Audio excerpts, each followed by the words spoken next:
All right, we were studying from last week as we continued the harmonizing of the gospel accounts of Matthew, Mark, Luke, and John. We were studying Jesus healing a leper and people taking notice from Matthew chapter 8, verses 2 through 4, Mark chapter 1, verses 40 through 45. And Randall, I believe that's where we left off, and I had you down to read that. If you will be getting ready for that, I would appreciate it. And also then Luke chapter 5, verses 12 through 16. I don't know who had that one. Did I assign that to someone last week? All right, I'll need another reader for that this morning. Who'll take Luke chapter 5, verses 12 through 16? All right, Scott, I'll let you have that at the appropriate time.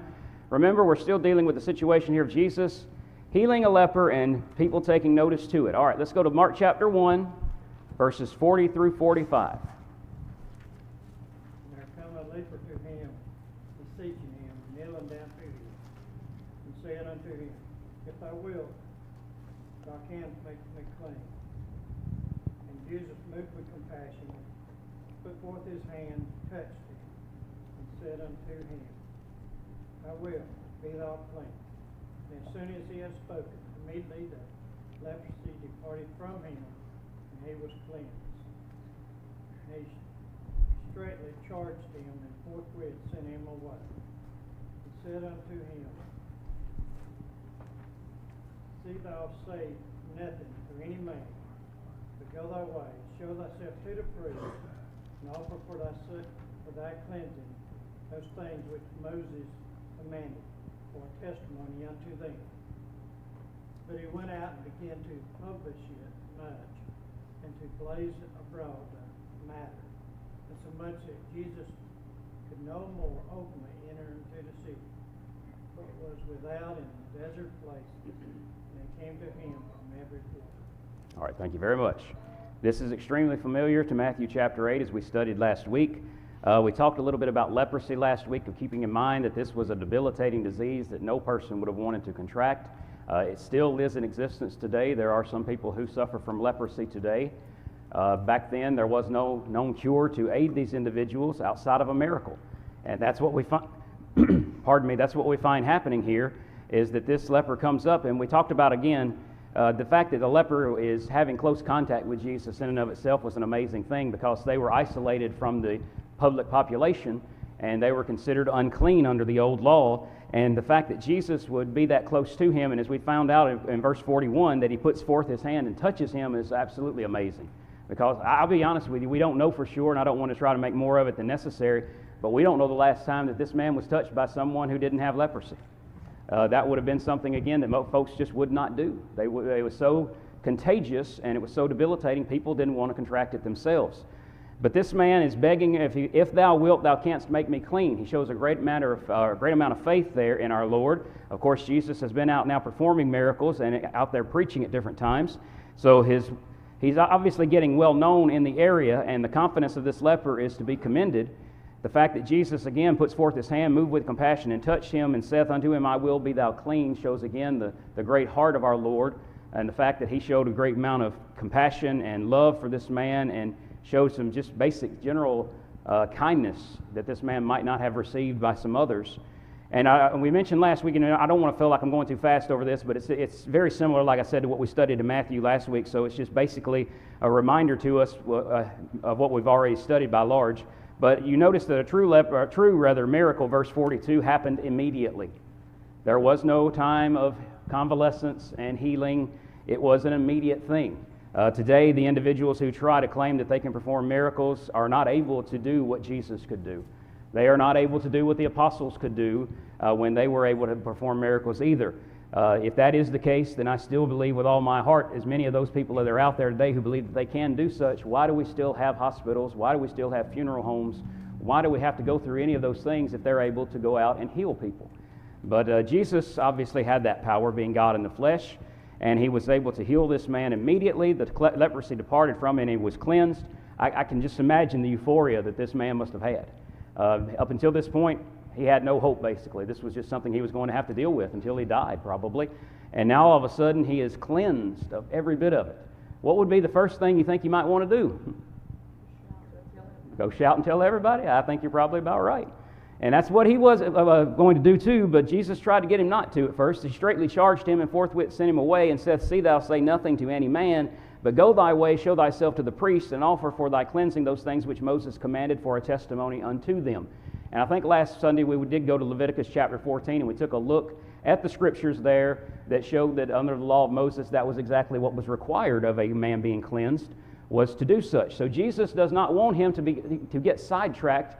He's been cleansed, that's wonderful, and I'm sure he's excited about it, but he needs to go and take care of what the law of Moses still had required of him at that moment. The law of Moses has not been nailed to the cross, obviously, at this point. It's still in effect, and Jesus wants this man to be obedient to it. But, verse 45, he went out and began to publish it much, and to blaze abroad the matter, insomuch that Jesus could no more openly enter into the city. Now, that could have been as well part of the reason why he wanted him to obey the word of God, the law of Moses. But also, Jesus might have known that when he did this, what would happen, that it would cause him to be basically thronged and mobbed by so many people, so that Jesus could no more openly enter into the city, but was without in desert places. That just means the idea of deserted areas. And they came to him from every quarter. And the great work that Jesus was doing, I can imagine if I were in that number in the first century, hearing about his miracles and knowing what was done, and I had an illness or I had a family member, I would do everything in my power to probably get to the Lord as well. So I can understand the reaction from most of those people. All right, that's Mark's account. Now let's go over to Luke and read Luke's account of it as we're continuing to harmonize all these gospel accounts together. This time it's at Luke chapter 5, verses 12 through 16. Same account, same situation, but Luke's same situation rather, but Luke's account now. Luke chapter 5, Scott, beginning at verse 12. And it came to pass, when he was in a certain city, behold, a man full of leprosy, who seeing Jesus fell on his face, and besought him, saying, Lord, if thou wilt, thou canst make me clean. And he put forth his hand and touched him, saying, I will, be thou clean. And immediately the leprosy departed from him. And he charged him to tell no man, but go and show thyself to the priest, and offer for thy cleansing, according as Moses commanded, for a testimony unto them. For so much the more with their fame abroad of him, and great multitudes came together to hear and be healed by him of their infirmities. And he withdrew himself into the wilderness and prayed. All right, thank you very much. Luke's account obviously follows right in line with Matthew and Mark, and we find again the same man full of leprosy, which I'm trying to remember. I don't remember Matthew and Mark wording it that he was full of leprosy. Maybe I'm wrong, but Luke's account seems to do that here. I'd have to go back and double check them really quickly. I just happened to notice that this morning. But the idea of full of leprosy, you can imagine this man must have had it very badly. This was not just a small little condition that he had. This man obviously had this terribly badly. And to say that he, again, was an outcast in society is kind of being nice about it. That he would have had to announce himself as being unclean. People would have stayed away from him. We talk about how people don't want to get near someone because they act like they have the plague. We joke around about things like that. Well, this man didn't have the plague, but unless you want to call it the plague of leprosy. I guess he had, you could put it that way. But he didn't have the bubonic plague or anything of that nature. But nonetheless, he wanted to be cleansed, showed his great faith that if Jesus was willing to do it, it was possible. Jesus, again, we see it, put forth his hand and touched him, saying, I will be thou clean. And immediately, one more time, a miracle happens immediately. The leprosy departed from him. And he charged him to tell no man, again, same situation, but go and show thyself to the priest and offer for thy cleansing according as Moses commanded for a testimony unto them. And that's again because the law of Moses required such, Leviticus chapter 14. But as we found out from Mark's account, this man began to spread it abroad. He published it quite a bit. Great multitudes now assembled to the Lord to be healed of their infirmities and to hear him preach the gospel. And as we found out from Mark's account, he now has to draw himself into a deserted area, which is into the wilderness, verse 16 of Luke chapter 5. Okay, anything on that account of Jesus healing this leper and the people taking notice to his great work? Okay, let's move forward then. Our next point on the outline is that Jesus heals a man with palsy. And we have three different records of that. Matthew, Mark, and Luke, all three record this. Need some readers. Who will read for me? Okay, Harold, if you'll take Matthew chapter 9, verses 2 through 8. Next. Shelley, Mark chapter 2, verses 1 through 12. Anyone else? One more. All right, Norma, Luke chapter 5, verses 17 through 26. We'll start off at Matthew chapter 9, verses 2 through 8. Again, this is Jesus healing a man with palsy.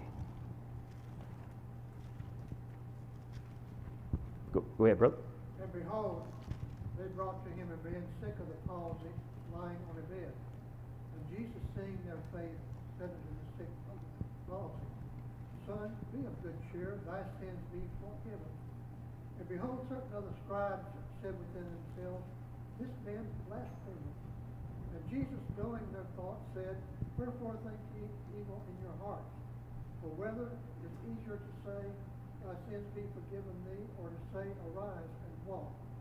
But that ye may know that the Son of Man hath power on earth to forgive sins, then said he to the sick of the palsy, Arise, take up thy bed, and go into thine house. And he arose and departed to his house. But when the multitude saw it, they marveled and glorified God, which had given such power unto men. All right, thank you very much. There is a lot in this short little segment of scriptures here. We go back to the idea, behold, they brought to him a man sick of the palsy, lying on a bed. Help me out here. Would somebody else have a different version that uses a different word than palsy there translated? What does yours say? Paralytic. Paralytic. All right, this man's not able apparently to be able to walk. That's why he's lying on a bed. And today, obviously, we've come a long way with some of the things that we can do for people who have injuries to cause them to be paralyzed, but there are still some that are not able to fully recover. Even in the 21st century AD, that is still something that happens. I don't know exactly what caused this for this man to be this way. Sometimes there are injuries that happen. Sometimes it could be from a sickness that could have debilitated him or something along those lines. It does say sick of the palsy, but the idea again is is paralyzed or he can't walk. He's lying on a bed, which back then, don't think of a bed like we do today. This is not a big four-poster bed that they're toting around up on their shoulders. That it was probably very simple, something they was lying on that would have been able just to hold his weight and allow him to have an opportunity to be at ease. And Jesus, seeing their faith, said unto the sick of the palsy, Son, be of good cheer, thy sins be forgiven thee. Now, notice it says there, Matthew's account, Jesus seeing their faith. Who does the there refer to? That's right. Go back to verse 2 again at the beginning. And behold, they brought to him a man sick of the palsy. And then you drop down there, and Jesus seeing their faith. Now, I'm not trying to say that the man sick of the palsy had no faith. I'm not saying that a bit. But this is a reference to the people who were taking him as well. That Jesus sees their faith. He says unto the sick of the palsy, Son, be of good cheer. Thy sins be forgiven thee. Huh? I say that because I thought he came to be healed of the palsy. Is that not right? They brought him so he would be able to be healed of Jesus, of the palsy, yes? Well, that's not what our Lord did. Not first, anyway. He said something even greater. Son, be of good cheer, thy sins be forgiven thee. How many of you would like to be able to have all of your physical needs healed? That would be great, right? Wonderful. I mean, you didn't have any aches and pains, you had no health issues, that'd be wonderful, right? But what's more important to you? Having those things healed or knowing that your soul is right with God and that you are heaven bound? Jesus gives him a greater blessing. Something that the man was not expecting to receive, but Jesus gives it to him. Son, be of good cheer, thy sins be forgiven thee. Now wait a minute. Does Jesus have the power to do this? Go over to verse 6 again. We're going to find out that he did. But that ye may know that the Son of Man hath power on earth to forgive sins. Then saith he to the sick of the palsy, Arise, take up thy bed, and go unto thine house. The idea again was Jesus knows these individuals' needs maybe even more intimately than some of them knew. And of course, being forgiven of sins is a tremendous blessing, and Jesus gives that greater blessing on the front end. Now, before we leave here, I obviously have to bring up the thief on the cross. I say obviously, I feel like I do. That is one of those sugar stick situations or whatever for some people to go to is, well, what about the thief on the cross? What about the thief on the cross? What about the thief on the cross? I don't see that he was ever baptized. I don't see that he ever obeyed the gospel. What about him? Well, it's really irrelevant about whether he was either immersed or not. We don't know that he could have been immersed under John's baptism. That's very possible. But even if he were not, Jesus, while he was on earth, had power to forgive sins. That's what verse 6 of Matthew 9 tells us. All he had to do was speak it. So when he told him, Today thou shalt be with me in paradise, that's exactly what he meant. That man was forgiven of his sins. Now, is that going to happen today? Is Jesus on the earth today? Nope. Even though there may be some people who try to say otherwise. Jesus is not on earth today. And since he is not on earth today, if I want the forgiveness of my sins now, what do I need to do? That's right. What the scriptures tell me, I need to obey the gospel. I can't go directly to him, and he's not going to speak it to me, but it does take place for this man. And I can only imagine the great joy that must have been able to be known that could be forgiven, because up until this point, keep in mind, the Jewish people had been living under the old law for years, and every year they were reminded of something. What was it? You're still a sinner. The blood of bulls and goats couldn't take away sins. There was no way that happened. They were still in their sins. They were forgiven and promised, but this man is not forgiven and promised. This man is forgiven. Son, be of good cheer, thy sins be forgiven thee. Up until this point, we don't find that being done. And behold, certain of the scribes said within themselves, here it comes, this man blasphemeth. You can almost hear him over there. This man's, he's a blasphemer. What does it mean to blaspheme? Okay, talk or rail or speak against. That's exactly right. He's basically being accused of speaking or railing against God because he said that he could forgive sins or acknowledged that he could. Jesus knowing their thoughts. Now notice, he didn't have to go over there and be in the conversation. He didn't have to go over there and eavesdrop just so he could figure out what he knew what their thoughts were. And Jesus, being able to do that, asked the question, wherefore think ye evil in your hearts? And that's a good question. Why do they think so evil of what he's done here? If someone were able truly to forgive someone's sins, that's not an evil thing. That's a great thing. That's a wonderful thing. He then asked them a question, though, for whether it's easier. He's asking which one is easier. You're going to have two situations here. Which one seems easier to you? To say thy sins be forgiven thee, or to say arise and walk? Now think about the direct situation in which he is dealing here right now. He is having a man literally who cannot walk, apparently, who's sick of the palsy, lying on a bed. What would have been the easier thing for someone to say at that moment in time to show his power? Do you think it would have been to say, arise and get up and walk physically? Or just to say someone, thy sins be forgiven thee? If I wanted to be a charlatan, guess what I could do? I could say thy sins be forgiven thee, but I couldn't prove it to you, could I? Right? I could speak it, but I couldn't prove it to you. But if I were able to tell you arise and get up and walk or whatever, and you're a paralyzed individual and all of a sudden you're able to walk immediately, do you think people would take notice to that? So Jesus gives them the two scenarios. Which one seems easier? To say thy sins be forgiven thee, or to say arise and walk? These people think that it's more probably the physical thing. But that ye may know that the Son of Man hath power on earth to forgive sins. And please don't ever forget that verse. That's a very important verse to understand why Jesus is alive on this earth. He had the power to do this. Then saith he to the sick of the palsy, arise, take up thy bed, and go unto thine house. And look at verse 7. And he arose and departed to his house. Again, an immediate thing. What would have been your reaction to seeing a paralyzed person get up and go home on his own? That's exactly what you find in verse 8. But when the multitude saw it, they marveled and glorified God, which had given such power unto men. He had given the greater blessing on the front end, but they thought he was blaspheming, railing against God. Who does he think he is? He doesn't have power to forgive sins. Only God can do that. But he made a point to them. All right, you pick out which you think is easier to do. Just to tell someone their sins are forgiven, or do you really want it, or someone who's paralyzed to get up and walk? So he showed them so that he had the power on earth to forgive sins. He told the man to get up and walk, basically, and he did. And you can imagine just the dropped jaws and the eyes bugging out, and the people just amazed at seeing this event. I would have too. I would have been probably, and you may say, well, that's not Corey, I don't believe that. I might have been where I couldn't speak. Y'all can laugh at that, that's okay. We preachers are known to run our mouths, but I might have been one who had to keep my mouth closed when I kind of could get it up off the ground. But nonetheless, that is an amazing account of what our Lord did for this man, healing him both physically and spiritually. And at the end of the day, friends, we don't have the privilege today of Jesus being on the earth with us, but we do have the forgiveness of sins today. And that's not in promise either in and of itself. When you obey the gospel, you have the remission of sins. Repent and be baptized, every one of you, in the name of Jesus Christ, for or unto the remission of sins. Acts 22:16, arise and be baptized and wash away thy sins. We have that today.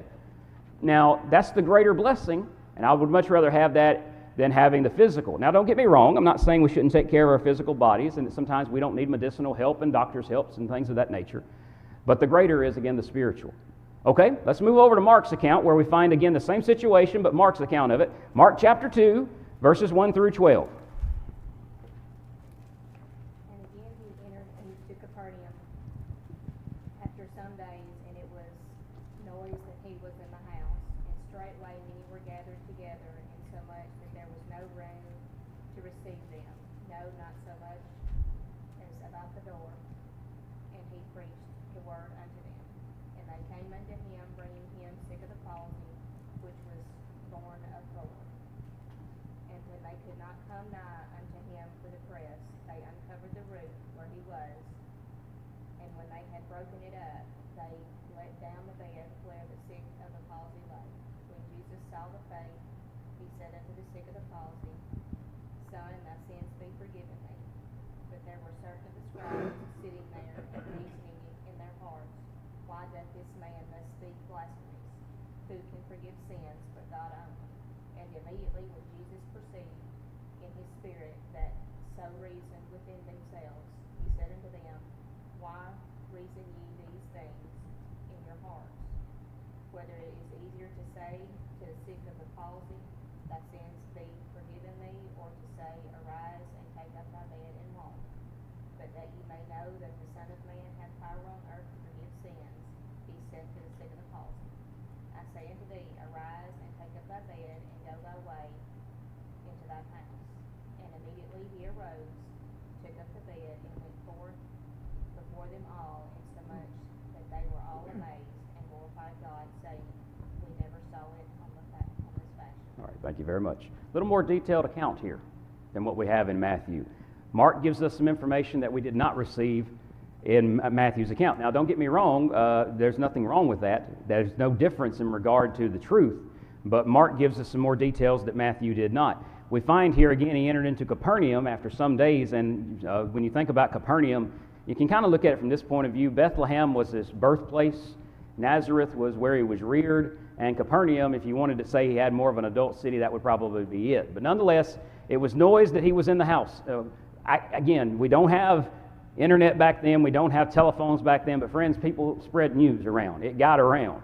And all this is happening, that Jesus is out there doing these great things. You can imagine, word is really getting around. And it was noise that he was in the house. Somebody found out that he was there, got out, and people started coming to him. Straightway, many were gathered together, insomuch that there was no room to receive them. I don't know how large this house was, but I would venture to say it was not as big as some things that we consider today being houses and things of that nature. But nonetheless, even if it is a fairly larger place, there was no room to receive them. They ran out of room. The crowd's so big, they can't fit all of them in the place. And it says, no, not so much as about the door. They were literally lined up, if you will, trying to get inside, right there at the door, trying to get in, which I can't blame them. I really can't. And he preached the word unto them. That seems so simple, and if you read it and you don't take a notice to it, it's almost like you'll just go right over it and forget it. But friends, when Jesus had a multitude around him, look at what he took opportunity to do. He preached the word to them. We need to do that today. When we have the opportunity, we need to preach the word to them. You know, it's one of those situations where some people say, well, we need to do this, that, and the other in the community. We need to do this, that, and the other. So at the end of the day, we need to preach the word to them. That's what we need to do, because that's going to be what they need to learn so that they will be able to be saved. And we find again, they come unto him bringing one sick of the palsy, which we find out in Mark's account here was born of 4. There were 4 people doing this. I can almost get the idea, you can almost imagine one on each corner of this, whatever they're holding to carry this man. And when they could not come nigh unto him for the press, they uncovered the roof where he was. Now, don't get a mental image here of roofs the way that you think of them probably today. They're not up on a roof taking the shingles down the way that we think today. They're up on a roof taking tiles probably that are like shingles out of the way that opens a hole, if you will. We don't have probably as many places that are like that today as we do those composite shingles or whatever we call them nowadays that we use. These were removable like tile shingles that they could literally pick up and move. And it opened up a hole in the roof where now what they could do is it says when they had broken it up, they let down the bed wherein the sick of the palsy lay. They can't get in at the door. The crowd is just overwhelming. They can't get him in there, but they want, and I can only imagine they brought this man to them. They care about this man. They've taken the time and the effort to bring this man to Jesus. They can't get to him, but they're not going to be deterred. I like these men. And remember earlier when Matthew's account said when Jesus saw their faith, we didn't have all this information given to us back there in Matthew's account, But that's how Jesus saw their faith. These people weren't willing to let anything stop them. They went up on the roof, opened it up so they could let this man down so that he could get to Jesus. Now, apply that in a way this way. Do we have that much devotion and that much care that we're going to do everything we can to get the world to Jesus? That's what these men were doing. Now, I know it's a physical thing. I understand that. When Jesus saw their faith, he said unto the sick of the palsy, Son, thy sins be forgiven thee. Same thing Matthew lets us know. But there were certain of the scribes sitting there and reasoning in their hearts. And I joked around a while ago saying, this man blasphemed. It's not that they were literally whispering. I shouldn't have said that. It's the idea they're sitting there and they're thinking it in their heads. It says reasoning in their hearts. And remember, Jesus knew their thoughts. He didn't have to hear anything. He knew their thoughts. And he asked, are they thinking, why does this man thus speak blasphemies? Who can forgive sins but God only? Now, I ask you a question. Is that correct? Is it correct to say, and not the blasphemies part. No, obviously we know that's not correct. The latter part. Is it correct that only God can forgive sins?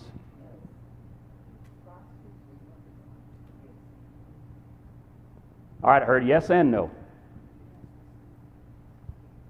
In the beginning was the Word, and the Word was with God, and the Word was God. Who is the Word?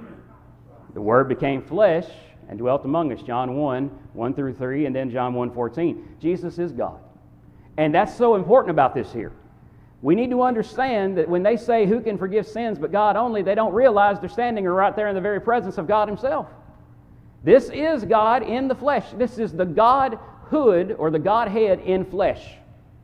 He's a representative of it. Obviously, He's not the Father or the Spirit Himself, but He is a representative of the Godhead in human flesh.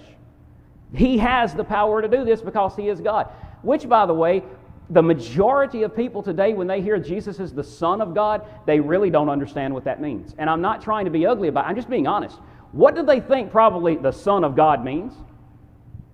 They more than likely think offspring, and that's it. The Son of God. Well, He's the offspring of God. That's not what the Son of God would have meant back then. If you called someone the son of someone back then, you made them equal with the one to whom you were identifying. In other words, the Son of God equal with God. Well, if you're equal with something, you're the same thing as it, right? I remember that back in math years ago. 2 equals 2. 2 doesn't equal 3.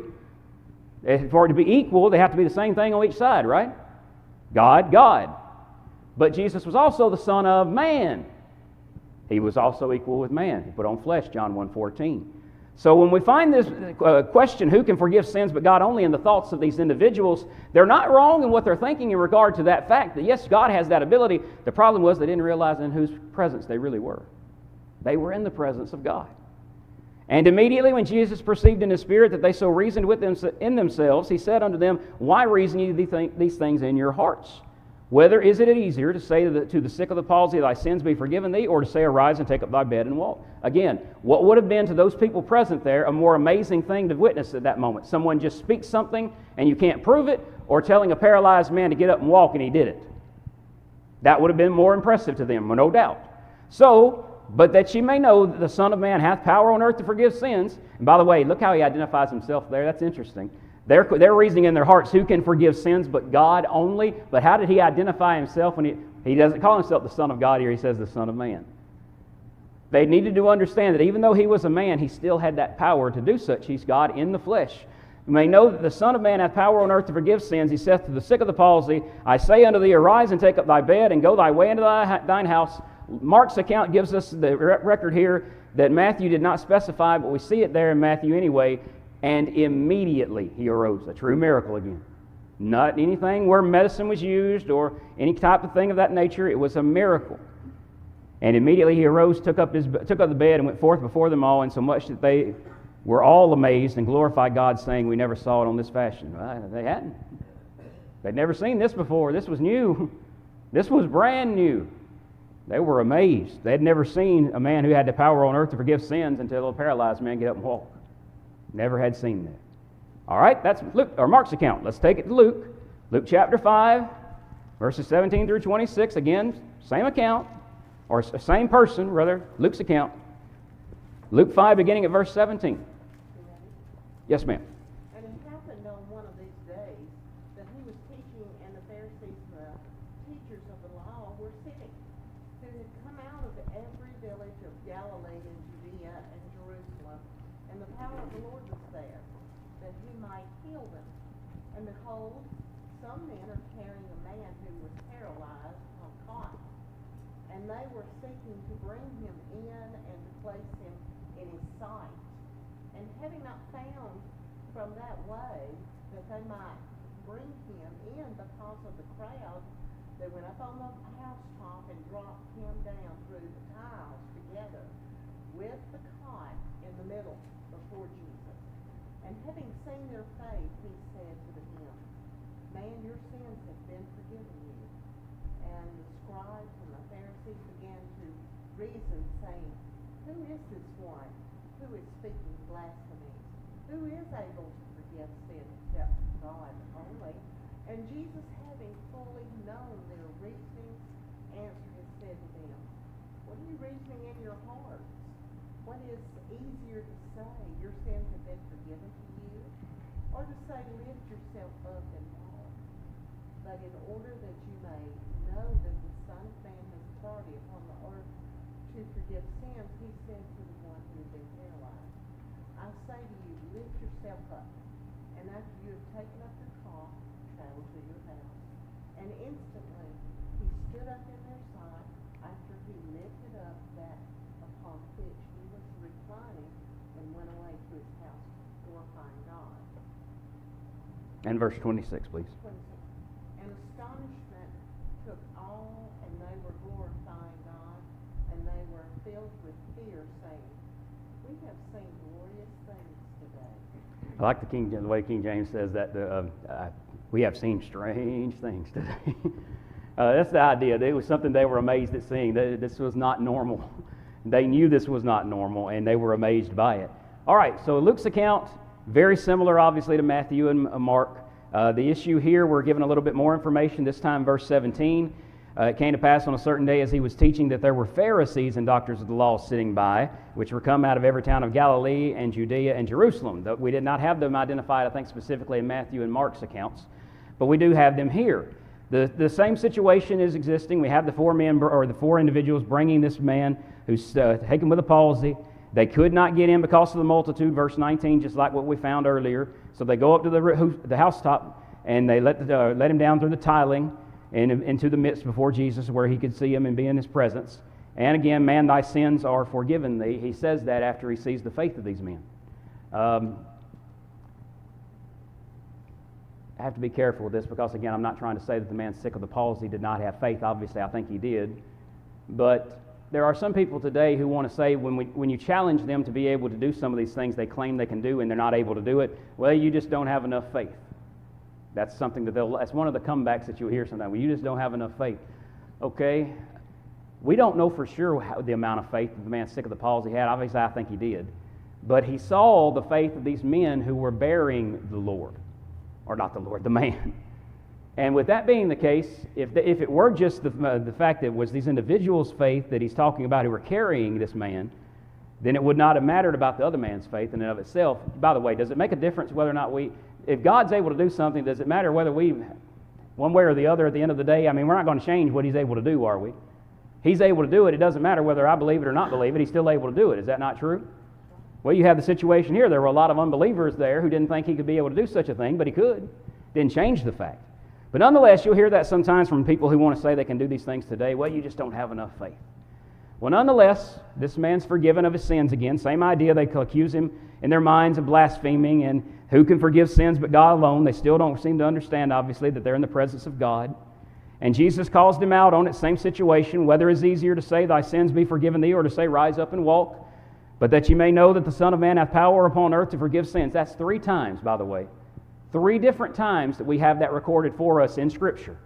That the Son of Man had power on earth to forgive sins. Do you think God was wanting us to know something there? He only has to tell us one time. We have it in 3 different accounts that this was the case. Because I still believe with all my heart God would understand some of the things that would come about later on. I think God, His Word was able to put it together in such a way that He anticipated the arguments that some people would try to have against certain things, and He had the answer for us. The idea of the thief on the cross, again, is one that people love to go to try to get around being baptized for the remission of sins, but it's irrelevant at that moment because he's still on earth at that moment, or he's still alive, if you will, on the earth at that moment. He hadn't died, and he had power on earth to forgive sins. But he does heal the man again. Arise and take up thy couch and go into thine house. We find that healing. And immediately, same idea, a true miracle, he rose up before them and took up that whereon he lay and departed to his own house, glorifying God. And I don't blame him. And they were all amazed, and they glorified God and were filled with fear, saying, we have seen strange things today. And I would like to tell you that this is going to be the one thing now that people are going to flock to him so much that everybody in Judea, everybody in Jerusalem, every one of the Pharisees, every one of the Sadducees, all of them are going to believe so much now because of this great thing that he's done, and they're all going to come to an understanding that he is the Son of God, that he is God in the flesh, and everything's going to end up just being wonderful in that regard, but it doesn't. And now, don't get me wrong, there are going to be a lot of people still thronging him for a little while, but eventually that's going to end. And unfortunately, there are people who will only follow someone as long as they can get something out of someone too. That does happen. And later on, some people wouldn't stand with him anymore. But nonetheless, that's the healing of the man with the palsy from Matthew, Mark, and Luke, the three different accounts. Yes, sir. In Mark's account, if I'm reading it right or wrong, that he had 4 friends there that loved him, and he could not have come to Jesus by himself. That's right. So he had these men loved him so they brought him. That's wonderful. Yes, sir. And that's the way we ought to be. That real well already, but Oh, that's fine. That's fine. Brother Bohannon was mentioning the love that these 4 men must have had for their friend here, or whoever this was that might have been close to him. The man probably was not on his own. I mean, unless he just drug himself somewhere on the ground, he's not going to get to the Lord. They cared enough to do everything they could to get this man to Jesus. And I would like to think today that we care enough that we'll do just about anything within reason that we can do, and without sinning in the sight of God, to try to get as many people to Jesus as we can today. Not literally for physical healing, but obviously for spiritual, the obeying of the gospel. Tender hearts. Yes, ma'am. We need that. We need tender hearts. For the men who cared enough That's right. to bring him, to make a way. And that's a good way of looking at that. They were not going to be thwarted. They were going to find a way to get their friend to the Lord, and they did. And they're obviously recorded for us now throughout the rest of history of what a great deed they did that day. Anything else? All right, let's move forward then. Now we're going to see the call of Matthew. I need 3 readers again. Well, we don't have time today. We're out of time. I'm actually over by a couple of minutes. I'm sorry. Y'all let me keep going, and I'll just keep going. All right, thank you for your time. We'll stop there today, and we'll pick up next time with Jesus calling Matthew.